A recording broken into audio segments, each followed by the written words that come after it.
Fala pessoal, tudo bem? Por aqui Antônio Garuti, mais um EFCast. Hoje um convidado especial aqui, Fábio Souza. Fábio, fala um pouquinho da sua carreira, da sua jornada, da sua empresa, da expansão da 3KF Consult. Garuti, obrigado aí pelo convite, né? Não é para qualquer um estar aqui na FTEG falando com o Garuti. E quem é o Fábio, né? O Fábio, eu tenho formação aí na parte de eletroeletrônica, pós-graduado em Direito e Gestão Condominial e pós-graduando também na Engenharia Condominial, né? Para melhorar aí o nosso atendimento no dia a dia. A 3KF também é fundada aí há quase 10 anos, né? Estamos atuando no mercado de sindicatura com a maior excelência possível. Temos uma equipe que atende aí no dia a dia os condôminos, temos gerente, temos estagiário, temos prepostos que nos dão suporte aí no dia a dia. Estamos aí para poder tirar as dúvidas que vier durante o nosso podcast. Fábio, vamos lá. 3KF, você falou que está mais ou menos 10 anos no mercado, né? Exato. E como é que surgiu esse nome, 3KF? Foi uma pressão psicológica por causa da família, né? Mas tem a ver com a minha família, né? Como eu tenho...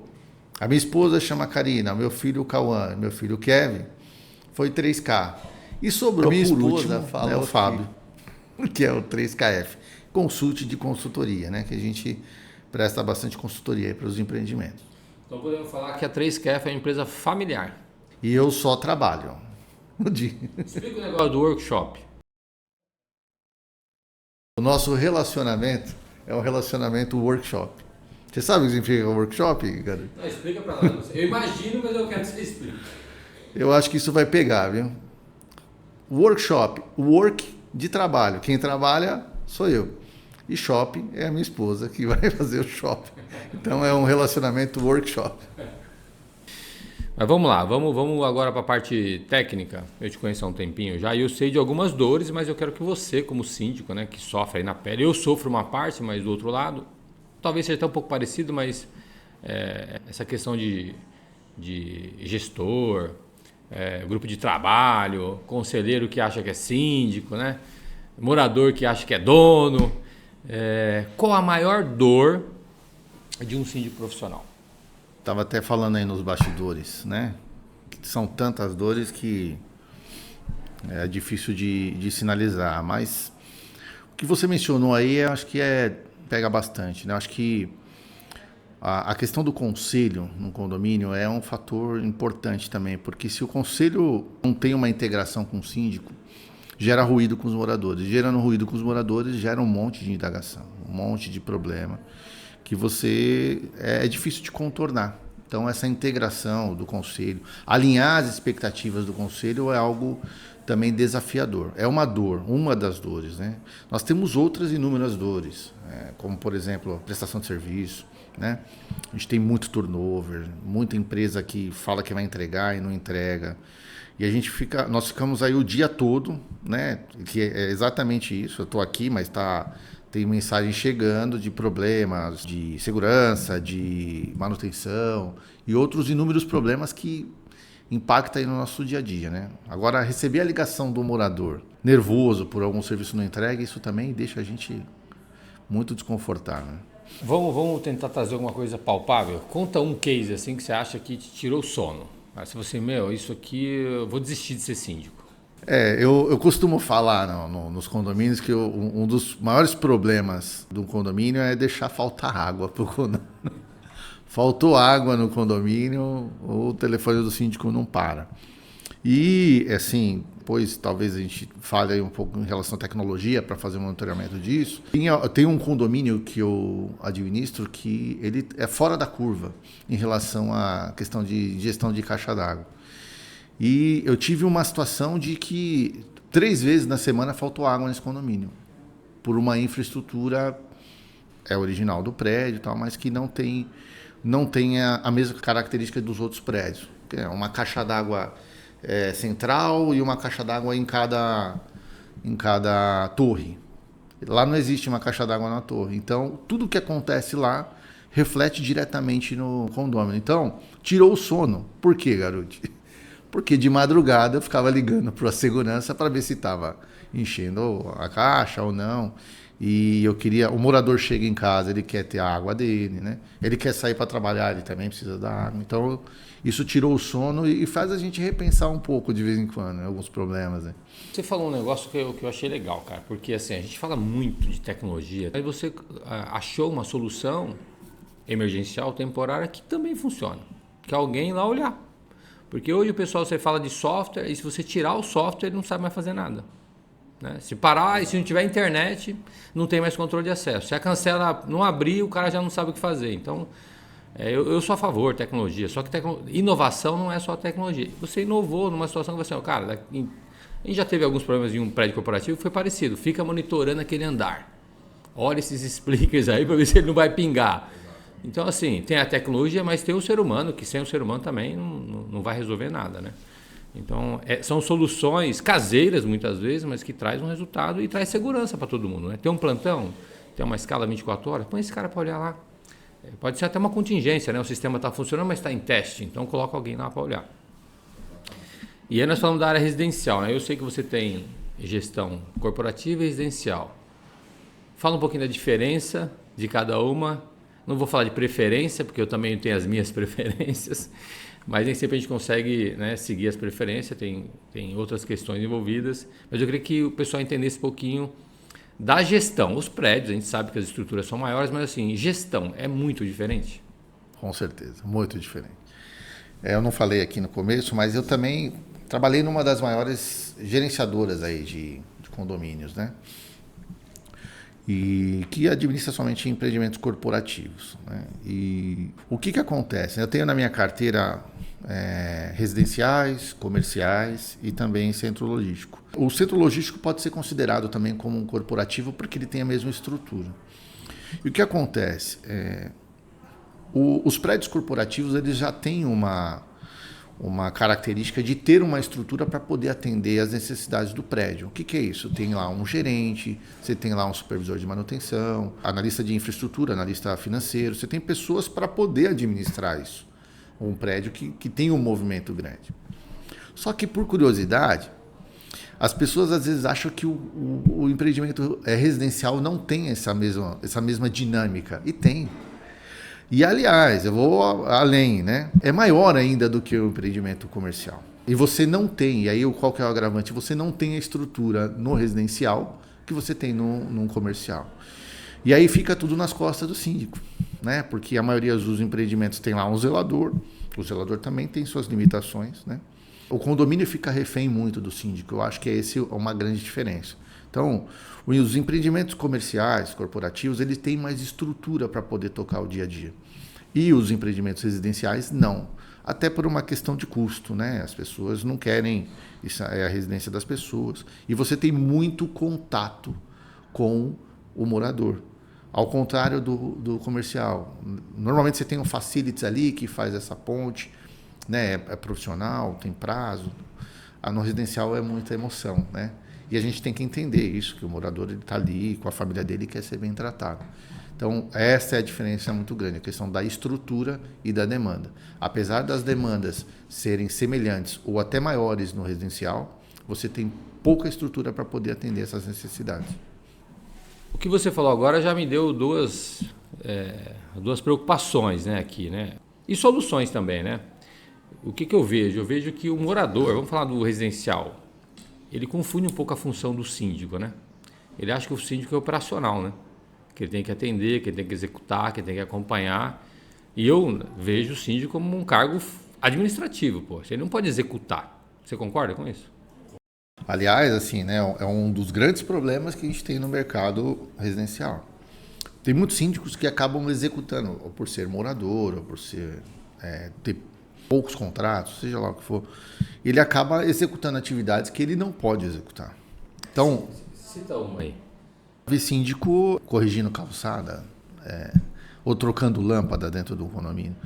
Não pode, né? Cada pessoa tem que atender aquilo que ela foi contratada para fazer. até pelas suas responsabilidades. Essa não é a função, porque a relação dele contratual com o condomínio é outra, é de responsabilidade administrativa. Então, o que o síndico tem que fazer? Ele tem que buscar no mercado um profissional capacitado para exercer aquela atividade. Essa é a diferença do síndico gestor. Ele não executa. É lógico que ele vai dar o suporte, ele precisa estar perto, mas ele não executa a atividade.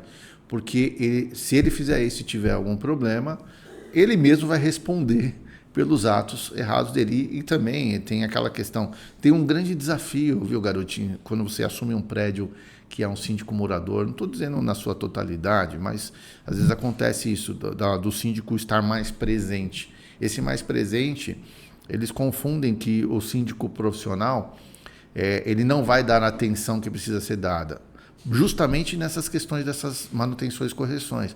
O síndico não deve e não pode fazer isso. Então, são coisas totalmente diferentes. A função do síndico é administrativa e buscar no mercado aquilo que ele consegue, o que o condomínio precisa. E a execução precisa ser desses profissionais e não do síndico. Muito bom. E aí você já deu outro gancho. Está alinhado, inclusive. A gente está seguindo aqui um roteirinho aqui, mas eu acho que não precisava até, porque os assuntos vão encaixando. E aí, para falar do público que não conhece essas particularidades e os bastidores do síndico, que acha que o síndico não faz nada, na 3KF Consult existe um processo bem elaborado de cotação. Você falou aí de que tem que contratar gente, é pintor, é elétrica, é hidráulica, é prestação de serviço, jardinagem, é um monte de assuntos que às vezes o morador só vê a cota condominial e não sabe nem como é que foi feito isso. Existe? E se existe, você podia explicar um pouquinho como é que funciona para o pessoal que não tem essa... Normalmente o morador não sabe como é que funciona. Ele acha que passou alguém lá, deu um cartãozinho, ele foi, cotou e fechou. Primeiro de tudo, né? Até para abrangendo, até para a contratação do síndico, né? Fica a dica aí para quem for fazer isso. Tudo que você for contratar dentro de qualquer empresa, não é só dentro do condomínio, você precisa primeiro saber o que você precisa. E eu acho que esse aí é o grande desafio, garoto. As pessoas não sabem o que elas querem contratar. E por isso contratam errado. Então, antes, né, aqui eu tenho uma equipe, tenho um gerente, tenho preposto e também tenho o estagiário. A equipe precisa estar preparada para saber o que ela precisa e o que ela quer. Então, o que acontece? Quando você sabe o que você quer, você precisa montar um escopo daquilo que você quer. Até para que você tenha a resposta dos seus fornecedores no mínimo ali dentro daquilo que você pediu, porque você deve passar por isso, você é contratado, normalmente as pessoas não sabem o que elas estão fazendo, e ali numa equalização é importante, para que você possa equalizar a proposta de forma íntegra, né, e honesta, você precisa que todo mundo orce a mesma coisa. Então, para que todo mundo orce a mesma coisa, você precisa mandar para o mercado o escopo que você quer. Às vezes como a gente estava falando antes, às vezes a pessoa não tem o conhecimento técnico, ela vai buscar, né? Ou pega da primeira empresa e aí usa para as demais, né, o escopo. Esse é o ponto inicial, o start. A partir daí, a 3KF tem sim o processo de compras, que é no mínimo 3 cotações, né? E com esse escopo lançando para o mercado para que as pessoas possam responder. Eu vou falar um pouquinho mais, rapidinho, sobre alguns serviços importantes. Eu vou dar um exemplo. Tem serviços que o síndico ele não tem capacitação para poder tocar sozinho, como, por exemplo, uma reforma de fachada. É um especialista, é um cara que precisa saber qual é a necessidade ali de ser feito dentro da fachada. Pessoal, primeiro a gente vai contratar um especialista naquele serviço. E esse cara vai determinar o que precisa ser feito. Ele vai selecionar as pessoas, os fornecedores, com memorial descritivo, depois vai equalizar e entregar. E o mais importante, ele acompanhar essa entrega. Porque às vezes você compra um material de primeira qualidade e não é aplicado da forma correta. Ou você tem uma empresa que está tudo fora em relação aos equipamentos de segurança. Então, é importante que o síndico tenha esse feeling de entender até onde ele pode ir e o que ele precisa, porque isso vai no preço da contratação do serviço, entendeu? Muito bom. E aí eu vou trazer para trazer um pouquinho, puxar a sardinha aqui para o nosso lado de prestador de serviço, de recepção, zeladoria, portaria. A gente participa de inúmeros bids aí e a gente vê um problema depois na resposta, né? Pô, vocês não vão seguir porque estão muito caro. Como é que é esse quadro comparativo? Quantas empresas você acha que tem que participar de um processo de proposta? Não estou nem falando de qualificação. Qualificação eu acho que a gente pode ver 30, 20, cair para 10, mas quantas empresas você acha que tem que ser apresentado num quadro comparativo para a Assembleia? Porque é voto, né? Quando a gente vai para voto, a gente tem que tomar um pouco de cuidado, porque se não foi qualificado, passa sempre o mais barato. Agora, se você qualificou e equalizou, nós vamos falar de média, né? Aí nós somos todo mundo no mesmo barco, né? Você tem alguma dica para falar para os síndicos aí? Eu acho que na forma que a gente trabalha, tudo depende do serviço que você vai fazer, né? Para uma empresa, você fazer uma empresa de segurança, por exemplo, né? Eu acho que no mínimo ali umas 4 empresas é interessante, até para que você possa balizar, né? Que tem uma situação que é complicada. Às vezes a pessoa acha que não é para entender, mas é para entender. Então, o regime tributário da empresa é algo importantíssimo de saber, porque às vezes você tem lá uma cotação que foi R$50 mil e a outra foi 80. Por que está essa diferença toda? Se você não tivesse conhecimento básico para entender que uma pessoa está no simples, está no lucro presumido, seja lá o que for, você já não vai equalizar da melhor forma. Então, ter essas 4 empresas nesse tipo de serviço ou numa mão de obra, acho que é interessante. Eu vou complementar um pouquinho no que você falou, porque a precificação é o segredo da entrega. Muitas pessoas não conseguem entregar porque o preço é inexequível, né? Então, não importa. Para mim, assim, independente se a empresa está no simples, está no real, está no presumido, ela vai crescer. Principalmente quem está no simples, ele vai crescer. E se ele precificou isso no simples, e quando virar essa chave para o lucro real, presumido é muito difícil, porque nosso mercado não prevê essa margem de 32% de lucro, então dificilmente você vai ver uma empresa de prestação de serviço de mão de obra no regime do presumido. Você vai ver lucro real ou simples. Mas assim, aí, se eu puder dar uma dica para síndico e até para prestador de serviço, cara, precifique no lucro real, ponto final. Ponto final. Você pode até tributar no simples, mas seu preço tem que ser um preço de mercado. Não é que você está cobrando mais, é que você vai chegar rapidamente nesse nível, nesse anexo que vai chegar lá no limite e vai ser mais caro ficar no simples do que no lucro real, que você não consegue deduzir nada, não tem nenhum tipo de benefício, até para banco, né? O simples, os bancos também não vê com bons olhos, porque o simples não tem um controle exigido por lei, né? Imposto sobre faturamento. No lucro real você tem que detalhar tudo do RE, balanço. Então, acho que é importante o síndico saber dessas questões e também o prestador de serviço, né? Quando ele fala o síndico, o tomador em geral, né? Muitas vezes não está na mão do síndico, está na mão do gerente, do diretor. Tem que saber diferenciar para contratar correto e até para fiscalizar essa empresa, né? Como é que fiscaliza? A gente vê aí, infelizmente, inúmeras empresas aí mal das pernas, em RJ, e às vezes as pessoas perguntam para mim, Gabriel, isso é bom, pô, abre oportunidade. É péssimo para o mercado. Rotula todas as empresas, porque aí fala, uma empresa de 20 mil não está conseguindo, imagine uma de 500. Essa que não vai conseguir mesmo. Então fica todo mundo balizado. Não é à toa que a gente recebe uma lista mensal, né, de documentação que tem que ser enviada, porque os tomadores estão morrendo de medo dessa empresa deixar um recurso aí para trás aí na mão dele, porque é responsabilidade subsidiária, eu digo até que é solidária, anda junto, né? Então, se você não contratar bem, você vai carregar esse passivo. E aí, Fábio, na sua opinião, nós falamos de profissionalismo, né? Estamos falando o tempo todo de coisa profissional, né? Quais os principais atributos? Eu sei que você é um cara estudioso, já fez aí, era até bom você não falou, você fez algumas pós-graduações, inclusive está fazendo mais uma agora, né? Eu acho que o síndico também tem que estudar, não basta só ser engenheiro. A gente vê muito engenheiro, não estou criticando a profissão, é uma profissão bem técnica, mas eu acho que não basta ser só engenheiro para ser síndico. Acho que tem outras questões, e principalmente humanas, né? Porque a gente lida com gente o tempo todo. Quais os atributos que você considera essenciais assim, para o cara falar, meu, agora eu vou ser síndico, eu estou pronto? Esse é um tema que está até em discussão aí, né? Que a profissão do síndico ela ainda não é regularizada, né? Mas o síndico ele tem que saber de administração, no mínimo, saber de administração e saber fazer contas, né? Eu acho que é o primordial, porque o que você vê de condomínio aí com problema financeiro, isso é complicado. Tem que ser uma pessoa, na minha opinião, tá? Tem que ser uma pessoa que no mínimo ali do nível de administração. E saber buscar no mercado alguém que que possa auxiliá-lo nas outras demandas operacionais. Que nem você falou aí da formação, eu fiz pós-graduação em gestão da produção e qualidade, fiz pós-graduação em direito condominial, porque também tem uma escassez jurídica em relação ao direito condominial e precisa conhecer sobre isso, que a gente, vira e mexe, tem um embate, né? Apesar de entender que também que o condomínio precisa ter uma assessoria jurídica, isso é uma condição sine qua non. E também, eu estou fazendo agora uma pós-graduação em engenharia condominial, que é muito interessante.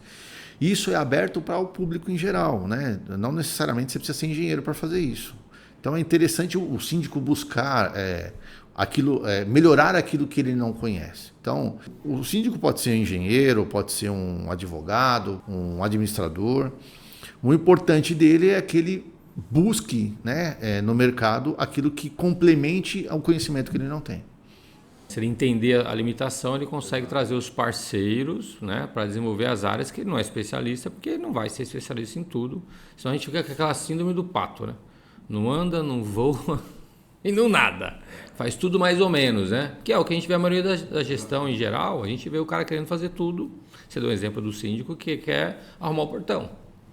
Não tem problema, deu um problema que o portão parou, ele vai lá e destrava o portão porque precisa, mas não querer consertar o portão. Aí tem que ter um parceiro para que faça esse tipo de trabalho e não desvia a função e daqui a pouco ele já nem sabe mais se ele é zelador ou se ele é síndico. Eu já vi muito isso, principalmente quando a gente vê o síndico morador, né? Ele acaba confundindo um pouquinho, até porque às vezes o cara tem uma disponibilidade de tempo maior e ele se vê na obrigação de fazer.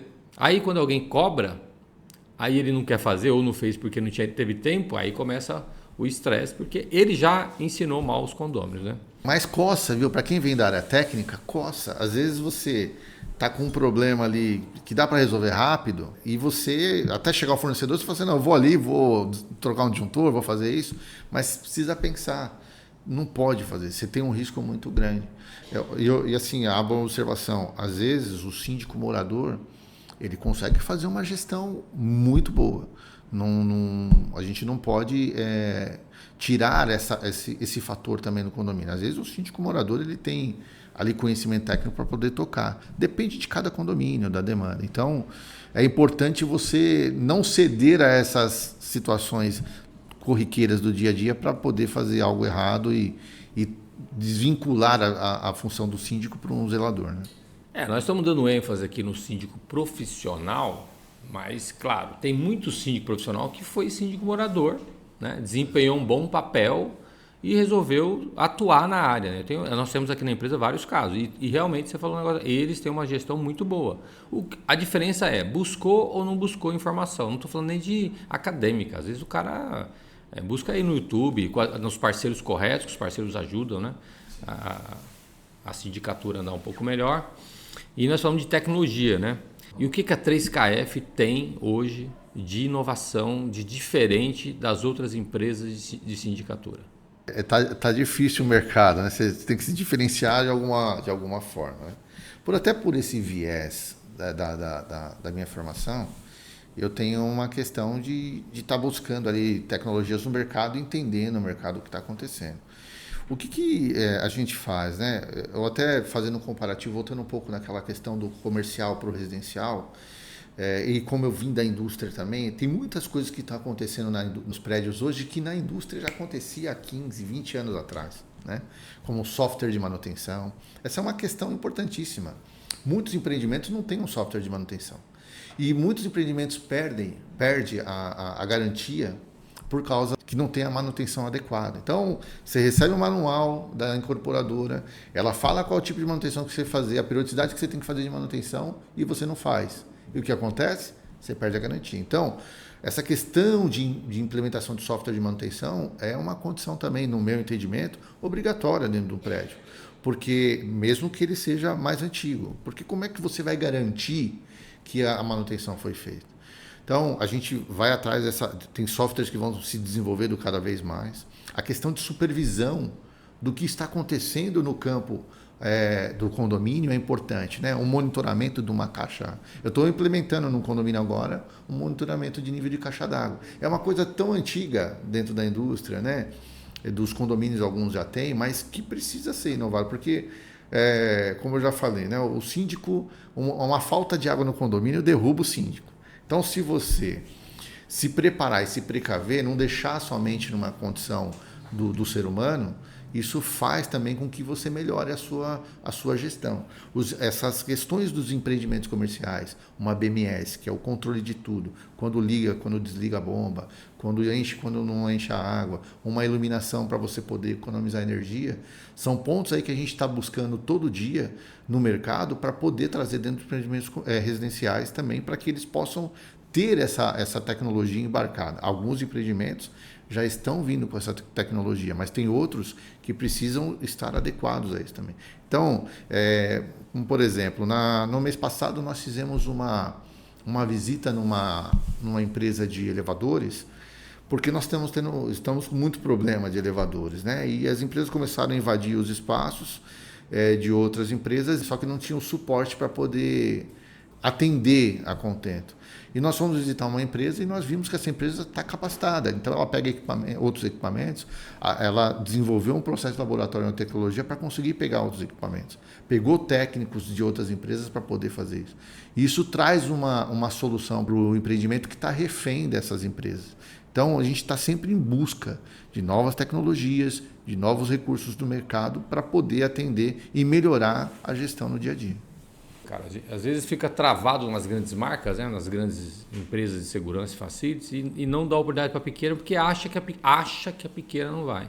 E você falou um ponto que mudou bastante, isso eu tenho visto acontecer aqui, inclusive na empresa, o pessoal visitar as empresas. Então eles estão vindo tecnicamente ver. Você tem uma central, mesmo deixa eu ver se não é aquela foto da internet que você pegou do Google, ou se existe, né? Porque também tem um lado ruim, que realmente tem empresas que tem uma imagem de internet, como as pessoas também têm uma imagem de Instagram. Na hora que você conhece, você fala, não é possível que é essa pessoa, né? Então a gente tem, acho que é um cuidado também para os gestores, síndicos em geral, conhecer os parceiros, né? Um amigo meu fala lá do método TBC. Conhece não? Não. Tire a bunda da cadeira. Sai da sua cadeira, da sua mesinha, da sua zona de conforto, vai visitar o parceiro. Ou traz o parceiro para te visitar. Mas no nosso caso aqui, eu já fui tomador de serviço também, visitar a empresa é mais importante do que ele te visitar. Você saber se a estrutura realmente existe e se essa estrutura é suficiente para te atender. Porque se você tiver um contrato talvez que seja pequeno, talvez uma empresa pequena consiga te atender, não tem problema nenhum. Não tem esse negócio do pequeno, médio e grande. Depende do que você precisa para o seu condomínio, para a sua empresa, para a sua indústria. Eu também, como todo mundo, comecei pequeno e a coisa vai acontecendo, você vai estruturando o processo. O que eu acho que é importante, que você mencionou aí diversas vezes, é processo. Tem que ter um processo. Inclusive, mapeando o seu crescimento, porque ele vai crescendo, você tem que melhorar as coisas, porque senão você vai ficando obsoleto, você vai inchando as coisas, vai inchando a sua empresa ou o seu condomínio de gente, quando você poderia entrar com uma tecnologia, com um procedimento bem detalhado que resolveria esses problemas. E aproveitando em falar, a gente está falando de processo, procedimento, controle, eu falo aqui no mercado, eu discuto bastante, inclusive com o pessoal fala, garoto, você é louco, cara, você fica propondo SLA? Cara, eu adoro SLA. Adoro quando a gente consegue colocar as coisas palpável. A prestação de serviço em geral, com exceção da limpeza e alguns casos de manutenção, que é palpável, você vê, está limpo ou está sujo. Está funcionando ou está quebrado. Segurança, recepção, monitoramento, é intangível o negócio. Você vai achar que o cara não está fazendo nada, ele só está parado ali, mas ele não faz nada. E a SLA, ela traz essa questão, você fala, não, o cara está bem uniformizado, chega no horário, não tem ocorrência, tem vários índices. Fala um pouquinho sobre a SLA, que eu sei que você gosta e que você estudou sobre esse assunto. SLA é um outro grande desafio do mercado.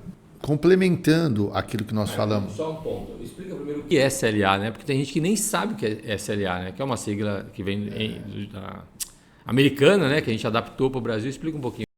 Já no português, que é um acordo de nível de serviço. Tá? Então, é um acordo que... Isso não deveria existir, mas porque você contrata, a empresa já te prometeu de fazer aquela entrega, mas mediante aí o nosso mercado nós temos que fazer esse gerenciamento. O que acontece é que, da mesma forma que nós precisamos saber o que nós precisamos contratar, que nós falamos lá atrás no processo de compras, nós precisamos saber o que a empresa precisa entregar. Né? Se eu não sei, eu vou atrás também de quem saiba o que a empresa tem que entregar para poder determinar um acordo de nível de serviço. Então, nós falamos que a empresa de limpeza precisa limpar o hall 2 vezes por semana. Como é que eu sei que isso aconteceu? Eu não sei. Tem empresas que não têm software, né, que é a tecnologia para poder fazer isso. Às vezes você arruma uma coisa caseira que é um checklist para colocar lá. Então, mediante a sua necessidade, né, porque a SLA ela precisa ser elaborada de acordo com cada contrato. Você tem um padrão, certo? Eu tenho um padrão de serviço, tem que estar uniformizado, não tem que ter turnover, tem que ter uma entrega diária de serviços que seja conforme o combinado. E de repente você não sabe como é que eu vou medir isso, porque tem muitas reclamações de moradores. Então, esse é o cuidado que a gente tem que ter. Qual que é o tipo da entrega que eu quero ter? Eu preciso colocar isso num papel. E detalhe, aí é exatas, garote. O que são exatas? Não é subjetivo que você vai colocar numa SLA. Quantas vezes, por exemplo, o supervisor tem que estar no contrato? São 3. As 3 vezes precisam ser evidenciadas. E aí você tabelar isso.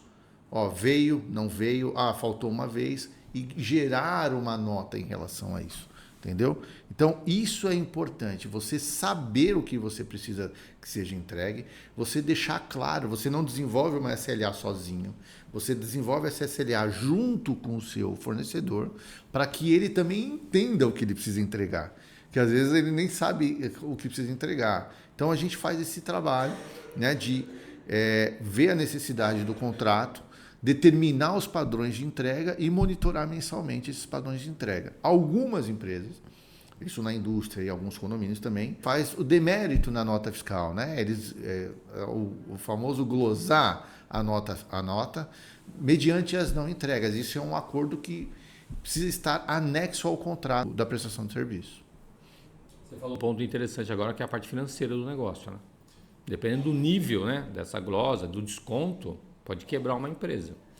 Assim, eu tenho um amigo que é o gestor lá da Rumo, é o head da Rumo de Segurança e Facilities, e a gente conversa bastante sobre esses assuntos, né? E assim, tem que ter um nível também desse desconto. Na minha visão, como prestador e tomador, já estive do outro lado.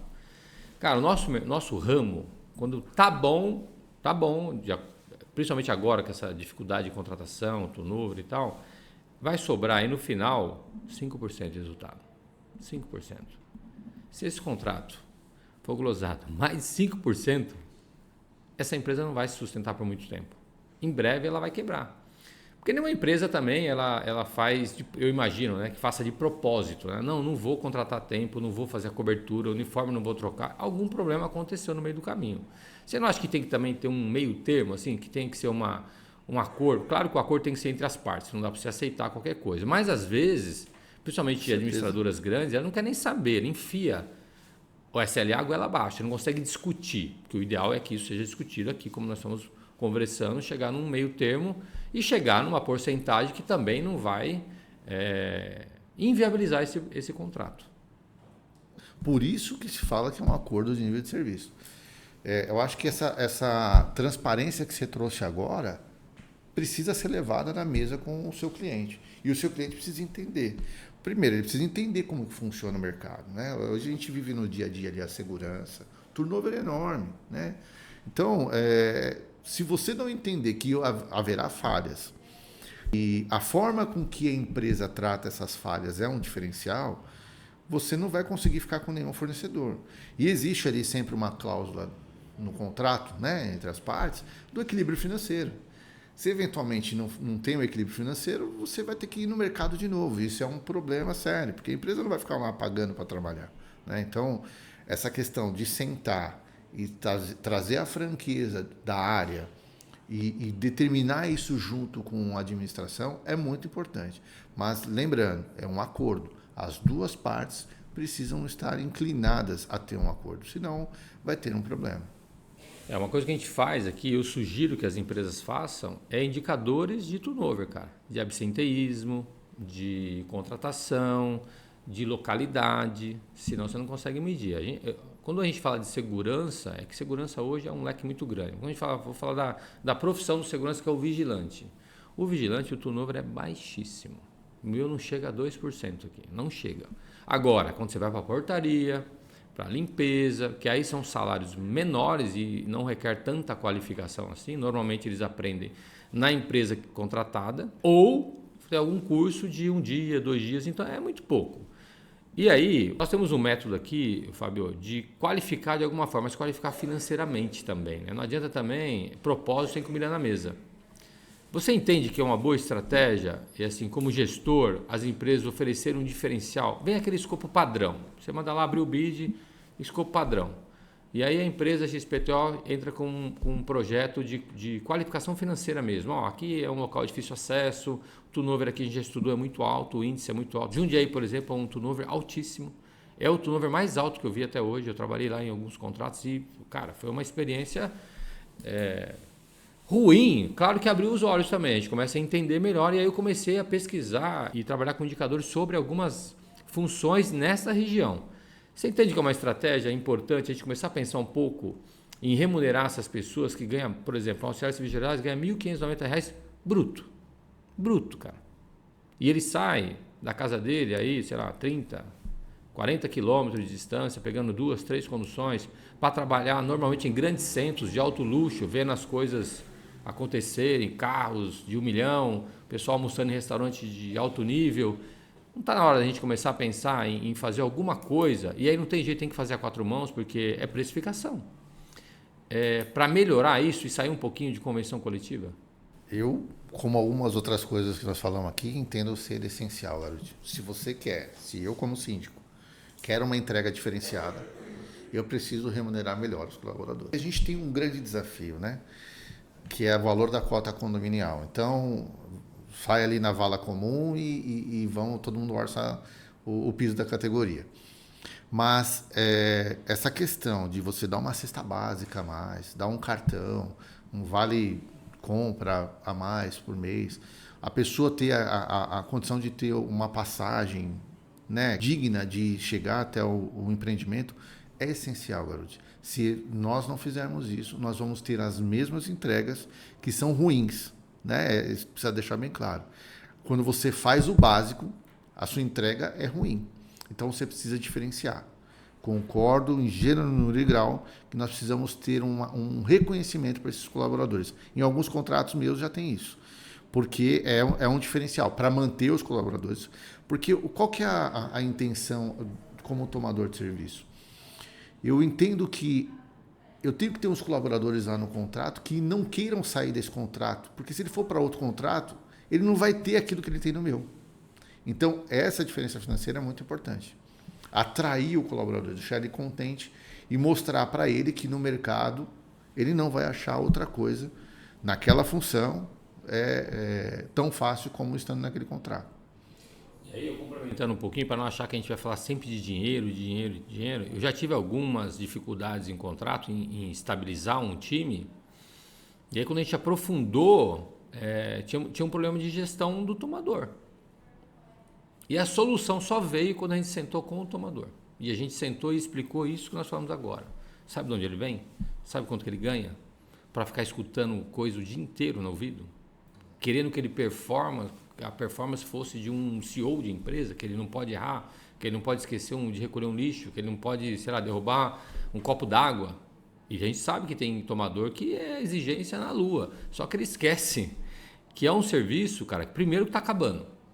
Né? E é um serviço que não vai ter substituição. É muito difícil, cara, você substituir um serviço de limpeza. Pode falar de uma área fabril até, é outro caso, mas área corporativa, que depende de atendimento humano, é uma coisa muito difícil. E se a gente não valorizar esse profissional de alguma forma, primeiro, relação humana, tratamento mesmo, educação, entender para atender, aquela frase da Júlio Simões é ótima. Entender para atender. Eu sou um ex-militar, então eu sou um cara bem exigente. Mas a gente está falando dos bastidores, eu já mudei muito. Porque a gente precisa entender as coisas, né? Não dá para ser ferro e fogo o tempo todo. A gente precisa entender a dificuldade do outro, a limitação do outro. E uma coisa que a gente usa muito aqui de estratégia é extrair o melhor do que aquela pessoa tem para oferecer. Não querer que ele faça o melhor sempre. Às vezes o melhor dele é nota 6. E ok. E às vezes esse nota 6 está ótimo para aquela função. Não precisa ser 10. Em alguns momentos talvez essa variação suba e seja necessário que suba, né? Mas assim, então a pessoa fica falando, pô, mas é dinheiro, dinheiro, dinheiro. E eu vejo com o erro dos condomínios também que não reajuste, não tem reajuste, cara. Não é possível um condomínio. Aí é uma crítica, já que a gente está aqui para falar só a verdade, né? Fizemos um juramento antes, para quem não sabe, a gente fala só a verdade. Eu já fui conselheiro de condomínio, cara, e quando o síndico falou para mim assim, vamos fazer um trabalho aqui para não ter reajuste, eu falei, não faça isso. Todo ano tem inflação, cara. Todo ano tem inflação. Então, o mínimo que você tem que fazer é corrigir via inflação, porque os salários minimamente são corrigidos via inflação. Então, até o morador, ele não tem argumento para não ter um reajuste mínimo de inflação, porque senão o dinheiro vai ser corroído. E como é que você mantém um prestador de serviço? Aí a gente fala de SLA, de nível de entrega, o caramba, pagando a mesma coisa há 2, 3 anos, cara. É impossível, não tem como. Por quê? Para quem não sabe, a terceirização é regulamentada por convenções coletivas. E elas são reajustadas anualmente igual abaixo. E normalmente as empresas, elas antecipam e negociam depois. Então, 1º de janeiro do ano, ele já recebe o aumento. Nós vamos mandar aí a documentação de renovação, de reajuste. E, em média, isso demora uns 2 meses. Então, o cara vai receber isso aí, a prorata, abril, maio. Então, assim, para o pessoal entender um pouquinho como é difícil também ser prestador de serviço, né? A gente fala de um monte de coisa, mas assim, tem que ser equilibrado. Se não for equilibrado, a empresa não vai entregar mesmo. Aí você exige pra caramba, mas você não paga em dia, por exemplo. Eu tenho um cliente aqui que até exige tanto, mas para pagar é um sacrifício do caramba. Então, precisa ser equilibrado as coisas, né? Porque não dá para eu não pagar e querer que o cara tá lá todos os dias, que o seu time esteja lá 24 horas por dia, porque ele só vai, e é qualquer um, só vai trabalhar se ele receber. Aqui nós temos vários exemplos. Se por acaso cair um vale transporte a menos, esquece. Ele não vai. E não vai. E aí ele tem até, não vou falar que ele tem razão de não ir, né? Mas ele pode não ir, porque eu não paguei mesmo, né? Então a gente tem que tomar um cuidado muito grande, porque a gente coloca esse dinheiro na frente, tem que ter um controle, mas o tomador precisa ter a sua parcela de responsabilidade, que é pagar. E na SLA, não querer matar a empresa. Como eu disse, eu vou reforçar, a média do nosso mercado é 5% de resultado de um contrato.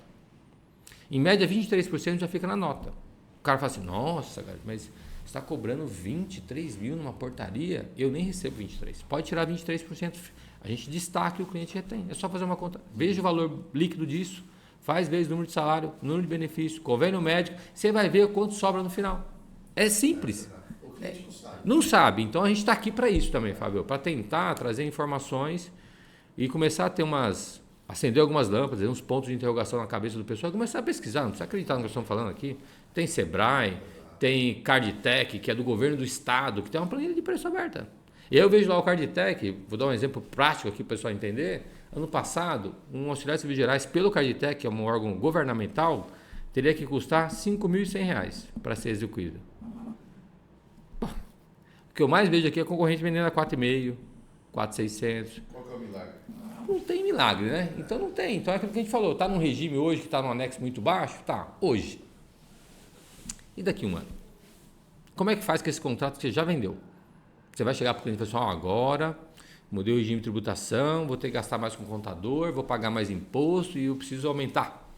Ele vai abrir cotação. Ele vai abrir cotação. Você pode ser a maior empresa do mundo. Ele não vai conseguir justificar isso numa assembleia, numa reunião de conselho, numa reunião de diretoria. Não vai conseguir. E aí é a hora que o cliente pode ser trocado. Mas se a gente for ficar falando, vai ficar o dia inteiro. Mas você sabia que o valor do condomínio, a mão de obra, ela representa entre 60% a 80%? Eu estou corroborando, né, com você no seguinte sentido.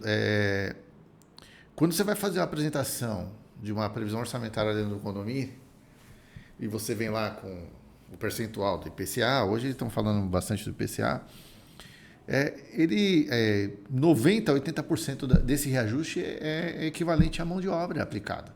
Que você tem um sindicato que colocou ali, né, a condição do percentual e você precisa repassar para o condomínio. Então, não adianta, você vai pagar diretamente aquele percentual para o funcionário, e como é que eu vou te onerar em relação a isso? É complicado. Então, por isso que tem que ter uma negociação e tem que ser bem flexível entre as partes para poder trazer um resultado excelente para o condomínio e também não matar a empresa, como você falou. Esse é um negócio legal, né? Diferente. Porque quando a gente fala de reajuste, eles falam, não, a empresa está ganhando mais, está cobrando mais caro. É repasse. Inclusive tem uma carta de impacto econômico, que avalia o reajuste de salário, o aumento do combustível, o aumento do vale transporte, o aumento do benefício, o aumento do convênio médico, que não aumenta só o salário. Tem variáveis aí no mercado que aumentam. Então, assim, os condôminos também é importante saber disso, para não ficar também apertando muito o síndico, porque o síndico também é um prestador de serviço. E muitas vezes ele se sente numa sinuca, numa situação que ele fala, cara, ou eu cedo, ou eu perco também meu cargo no condomínio. E no final de tudo isso, o consumidor, ele perde sempre, porque ele toma a decisão errada muitas vezes. Né? Ele vai diretamente no... Não, sem reajuste, quero mais barato. O mais barato, a gente sabe que mais barato não vai entregar. É até uma estratégia de vender barato e até contratar barato. Mas aí você vai ter que fechar os olhos para muitas coisas, porque não vai dar para comparar com o preço de mercado. Eu não estou falando para contratar mais caro. Eu, quando tomador de serviço, eu fazia tomada de preço e mais ou menos como você fazia, 5 empresas iniciais. Ficava em 3. Mais caro, mais barato, média. Claro que isso já tinha sido qualificado com documentação, uma série de questões, visita técnica, etc. e tal. Mas mais caro, mais barato. Esse aqui não vai conseguir entregar, esse aqui errou ou está maluco. Vamos trabalhar com 3. Os 3 vai para a final. Aí você consegue normalmente contratar bem. Ou tem parâmetro para mim falar, não, peraí, mas eu tive todo um rito aqui, um procedimento, infelizmente pode dar errado, mas está calçado numa decisão. Fábio, acho que a gente está chegando no final aí, passou voando, né? Acho que está dando quase 1 hora aí de bate-papo. Falta ainda um pouquinho. Então você tem um tempo aí para... Eu criei isso hoje. Eu uso nos meus workshops e fez um pouco de sucesso. Nós vamos trazer para cá agora. Você vai dar o pulo do gato para o síndico, como a gente tem um pouquinho de tempo ainda, primeiro para o síndico, contratar bem prestadores diversos, e para os prestadores conseguirem atender um síndico com excelência. Para o síndico, o pulo do gato é procurar quem possa auxiliá-lo nas demandas que ele não tem capacitação para fazer. Eu acho que é importantíssimo isso, né? E a questão de comunicação, a gente não falou sobre isso, mas a comunicação com os moradores é o pulo do gato. Tem muito ruídos ao contrário à gestão do síndico, né? E quando ele comunica bem tudo o que está acontecendo, né? Projetos, ele tem uma vida um pouco mais tranquila. Agora, para os prestadores de serviço, eu vou ser bem pragmático. Se antecipe. Não espera o cliente reclamar. Se antecipe aos problemas. Você só vai conseguir fazer uma boa entrega se você se antecipar. Esse é o grande problema que eu vejo nos contratos, Garuti. As empresas terceirizadas, elas entregam as pessoas no contrato e deixam os gestores fazer a gestão dos funcionários dela. E os gestores não sabem o que é segurança, não sabem o que é. Quem precisa fazer isso é a empresa de segurança. Eu acho que esse é o grande desafio. É o grande pulo do gato para as empresas de prestador de serviço. Se antecipe aos problemas junto ao seu cliente, para que ele não tenha o desgaste de ter que parar o que ele está fazendo para poder atender uma entrega que ele contratou e esperava que a empresa pudesse fornecer para ele com excelência. Muito bom. Eu vou só complementar rapidinho, porque eu acho que faz todo sentido o que o Fábio está falando. A gente já sabe quais são os problemas. É claro que muitas vezes a gente não vai conseguir atuar com tanta antecedência, mas precisa atuar. Eu entendo perfeitamente o que você está falando, porque muitas vezes a gente é pego de surpresa. E a empresa nem está sabendo ainda, né? Então, acho que tem que investir um pouco em tecnologia, tem que investir em gente, tem que investir em supervisão, tem que as empresas, estou falando agora do prestador, em geral, ele esquece do seu staff, cara. O seu time lá, que tá dando suporte para você, não só operacional, como administrativo. Eu tenho acompanhado aqui a minha parte administrativa cada vez mais de perto, cara, é o dia inteiro o telefone tocando. E não é cliente não, cara, é colaborador. Por quê? São dúvidas, eles não sabem. Então a gente tem que estar aqui num papel de educador também. E para quem também não tem conhecimento, está saindo aí, na verdade já foi aprovado o Estatuto da Segurança, está numa fase de regulamentação, alguns pontos já vão entrar em vigor, já entraram em vigor, então acho que os síndicos, gestores aí que atuam em contratações precisam também estudar um pouquinho a respeito, O Fábio aqui já está convidado aqui no dia 11, nós vamos ter aqui o nosso coordenador Vitor, vai nos premiar aí com um dia não, umas 2 horas aí, porque acho que 1 hora vai ser pouco, normalmente é 1 hora, mas acho que uma para o estatuto vai ser pouco, das mudanças, e a gente vai fazer bem prático assim, ó, como que está agora e como que vai ser daqui 1 ano, 2 anos, 3 anos. Então, uma coisa que é importante já o síndico tomar cuidado, o tomador vai ser responsabilizado tanto quanto a empresa.